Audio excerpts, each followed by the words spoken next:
got into a stack formation, blocked down, pulled a tackle around, and here comes Justin Fields with the football. Here he goes with the football. He would just run like student body left, and he would just loop around the end and run. And then on third down, Skip, I don't know what the hell New England was thinking. No. You think if you run past this guy, he's not going to jump out the window? Yeah. The guy is 4'4". And guess what? How many times did he pick up a first down with his legs, Skip? Oh, and I'm not talking about no 3rd and 3. I'm talking about 3rd and 11, 3rd and 15. Yep. But look at what they were on third down. You go 60% on third down, and you have that many third down conversions? Yep. What were they, like 11 of 18? Skip, 11 of 18? That's a lot of third downs. And you pick up 11 of them, yeah, you're going to get beat. And they can't look at how long they had the ball, 37 minutes to your 22. 37 to 22? Are you kidding me? And you commit 4 turnovers to their 1 on Monday Night Football. Mm-hmm. So I look back at, okay, you shut out the Lions when they were riding fairly high on offense. Yeah. And then you beat the Cleveland Browns, and that's looking like less and less of a victory. So those were your 2. Right. And all of a sudden, you get exposed at home on Monday Night Football, and you're 3 and 4. And Belichick said after the game, he thought playing the quarterbacks the way he did was the best thing to do based on the situation. The situation is you're 3 and 4. Right. So I have no idea what you're talking about. And by the way, as Shaughnessy said in his piece, this preposterous insistence after the game that he was planning to play 2 quarterbacks regardless of their performance.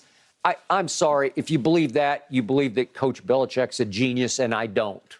I agree with you, Skip. I believe he went into the game saying that if something happened, maybe he predicted this would happen and he would have to go to Bailey Zappi. But I agree with you. I agree with Don Shaughnessy. I do not believe that if Mac Jones doesn't throw that interception, that Bailey Zappi is coming into that game. And like you said, once the game got out of hand, so if that's the case, why not go back to Mac Jones before the game got out of hand?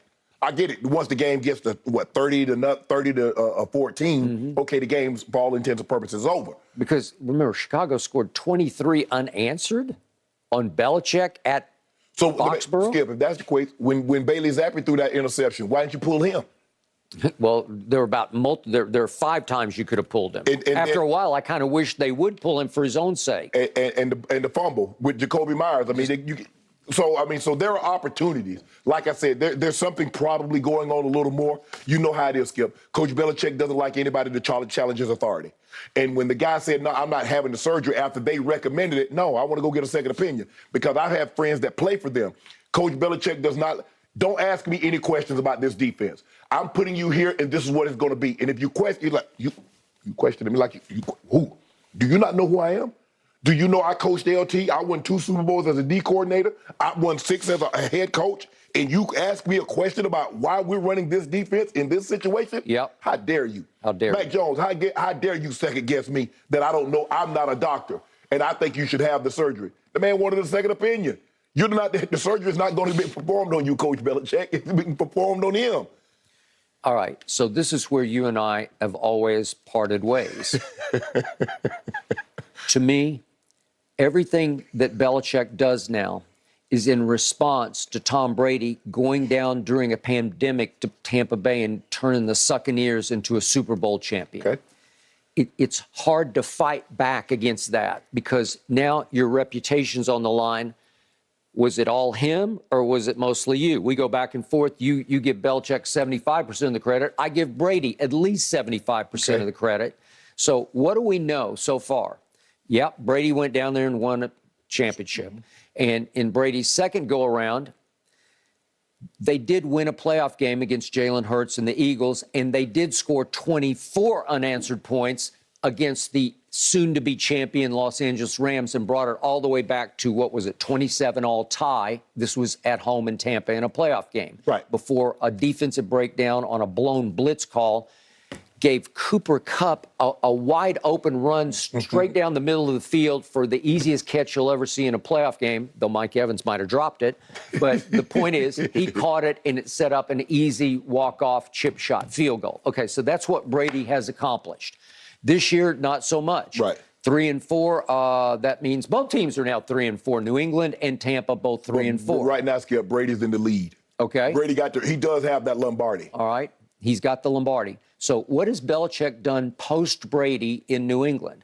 Well, after last night's debacle of a loss, he's 20-20 in the regular season. They did go 10-7, as we pointed out last year, but the playoff loss was another debacle because they lost 47-17 to 17 at Buffalo. Yeah. No real shame there, but still 47-17. That's a Belichick coach defense. Okay, so now let's look back at what happened when Bill first got into the head coaching realm. He had a losing record for 4 out of the 5 seasons he coached the Cleveland Browns. Correct. 4 out of 5. And his total regular season record coaching the Browns was 36-44. 36-44. So he was 8 games under 500 as the head coach of the Browns and got fired. Yes. And he goes to Foxborough. Mr. Kraft says, I want you. Still had a good reputation off being the defensive coordinator, obviously under Parcells. Right.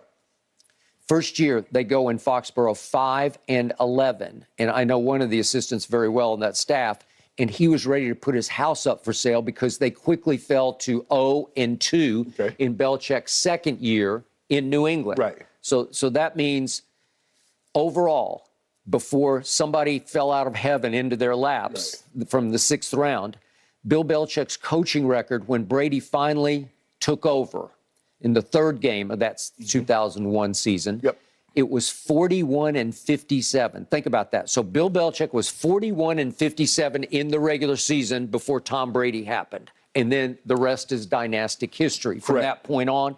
And they win 6 Super Bowls. But they lose 2 of them out of 9 that they played in.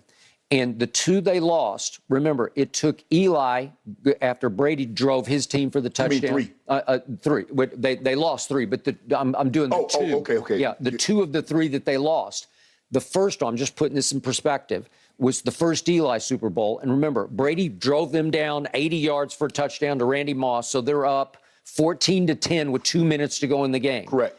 And Belichick's defense allows Eli Manning to go 83 yards in 12 plays, including the 13-yard pass with only 35 seconds left to Plexico that won the game 17-14. Okay, there are lots of things that happened in that 83-yard drive. We got Asante missed time in the jump a little bit and maybe should have come down with the interception. I thought he should have caught it. And then we got the helmet catch, right?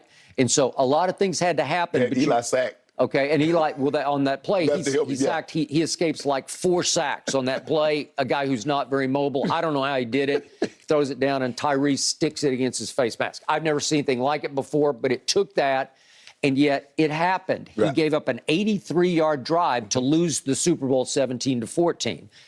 Then, of course, we get to the next debacle, which is the Philly Super Bowl. They lose 41-33 because Belichick's defense gives up 41 points while Tom Brady is putting up 33 and throwing for an all-time playoff record, 505 yards, this in the Super Bowl. Correct. Okay, so your defense fails you. Belichick's defense fails you twice in 2 of the 3 games that you lost. So what I'm saying is his overall, look at his overall record without Tom Brady, he's 61-77 as a head coach. Right. Well, that's not great. That's not Hall of Fame genius coach, right? Right. So how much is Brady? I still believe he's at least 75% of the credit. Well, I think the thing is, Skip, the reason why I give him so much credit because he has to get all the pieces. Now, I understand that he wasn't great in Cleveland when he was still responsible. He was doing all the grocery shopping. He was doing all the cooking because that's what Parcells instructed him to do, and that was his mentor. If they want you to cook, they at least let you do the shopping. So he did all that.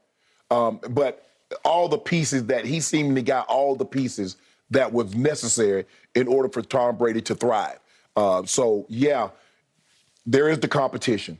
Nobody, Tom would probably say, yeah, I'm competing against him because I believe I deserve more credit than what he wanted to give me for. Coach Belichick's like, no, there's no competition. I coached the New England Patriots. He played for Tampa. But we got to give somebody the credit.